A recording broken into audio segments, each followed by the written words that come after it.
그러니까 아예 정부 청사가 불타고 있는 거예요. 그리고 이제 국회의사당을 불태우고 있고요. 국회의사당과 대법원을 불태우는 거예요.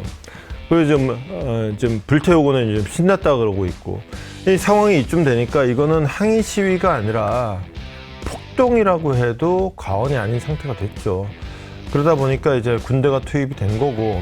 상부 정지부장의 투시경. 네팔을 끝으로 보도록 하겠습니다. 네팔은요,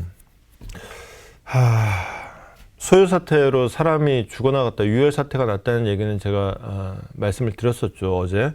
그 다음에 이제 군대가 투입이 됐습니다.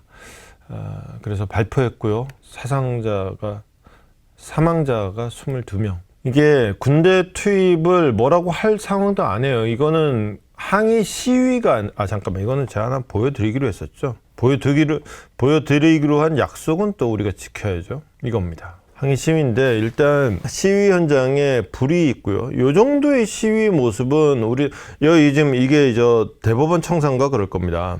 그러니까 아예 정부 청사가 불타고 있는 거예요. 그리고 이제 국회의사당을 불태우고 있고요. 국회의사당과 대법원을 불태우는 거예요. 그래서 좀 불태우고는 좀 신났다 그러고 있고, 이 상황이 이쯤 되니까 이거는 항의 시위가 아니라 폭동이라고 해도 과언이 아닌 상태가 됐죠. 그러다 보니까 이제 군대가 투입이 된 거고, 심지어 막 불을 지르는데 그냥 공공 건물, 그러니까 국회의사당이나 대법원 청사만 불을 지르는 게 아니라, 지금 이제 총리가 물러났거든요. 그 다음에 전 총리 집을 찾아갔어요. 전 총리 집을 찾아갔는데, 전 총리는 도망을 갔는데 그냥 그 집에다가 화나니까 불을 질러버린 거예요. 근데 전 총리의 부인이 집안에 있었네. 못 나오고 집안에서 타 죽은 거야. 이거 사람 잡은 거잖아요. 그러니까 이거는 진짜 무법천지죠. 그러니까 이제 질서회복을 위한 군대 투입은 이제 어쩔 수 없는 상황이었다고는 하는데, 도대체 이 무시무시한 상황이 왜 생겼느냐? 두 가지입니다. 하나는 소셜미디어를 금지했다. 쉽게 얘기해서 페이스북 못하게 하고 인스타그램 못하게 하고, 그러느라고 이렇게? 이게 하나가 있고, 두 번째는 켜켜이 쌓인 부패 문제다. 여기는 이제 우리는 소셜미디어 그러면 이제 여기서는 왓츠앱을 대표적으로 했죠. 왓츠앱을 우리나라는 보통 잘 안 쓰죠. 근데 우리가 또 이제 라인도 그렇고 카톡도 굉장히 우리가 좀 자부심을 가질만 하죠. 자체적으로 소셜미디어 쓰는 나라가 또 많지가 않아요. 대신에 이게 국내용이라는 한계가 좀 있죠. 그래서 저도 외국 나갈 때 필요해서 이제 왓츠앱을 깔고 있다가 외국 가서는 왓츠앱으로 연락을 해야 되는 경우들이 좀 자주 있죠. 외국에서 뭘 하기로 하면, 약속하기로 하면 외국 사람이랑 이렇게 문자로 간단하게 하려고 그러면 왓츠앱이 좋죠.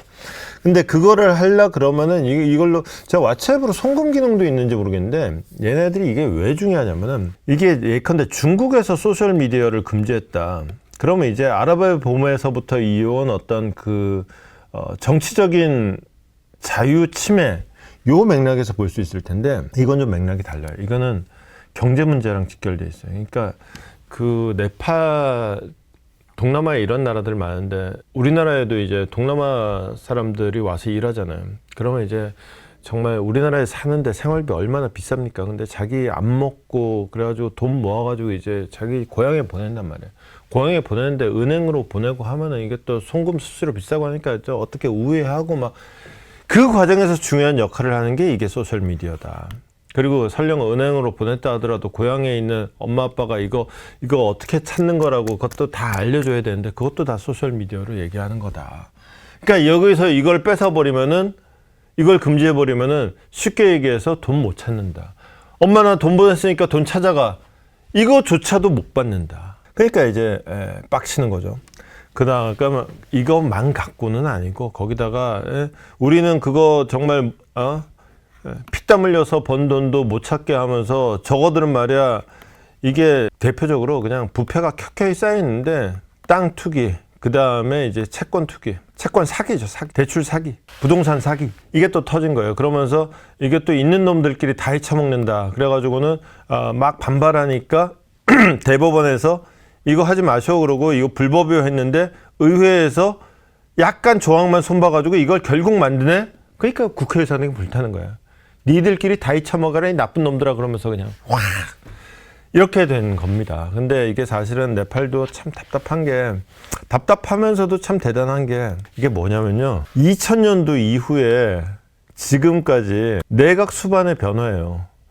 2000년, 2022년, 2024년. 아니, 지금 정부가 계속 바뀌어요. 거의 1년을 가는 정부가 없습니다. 그러니까 이제 두 가지죠. 이제 정말 네팔은 일반적인 동남아의 다른 나라들보다는 정치적인 의사표현이 훨씬 자유로운 측면이 있대요. 그래서 좀 꼴 같지 않은 짓 하면은 눈꼴 쳐서 못 봐준다라는 게 하나가 있고, 또 하나는 그렇게 못 봐주겠다는데도 이 나쁜 놈들은 계속해서 집어를 못 고치고 계속 부패 행위에 빠져 있더라. 결국은 이 꼴까지 왔더라 라는 얘기가 되겠습니다.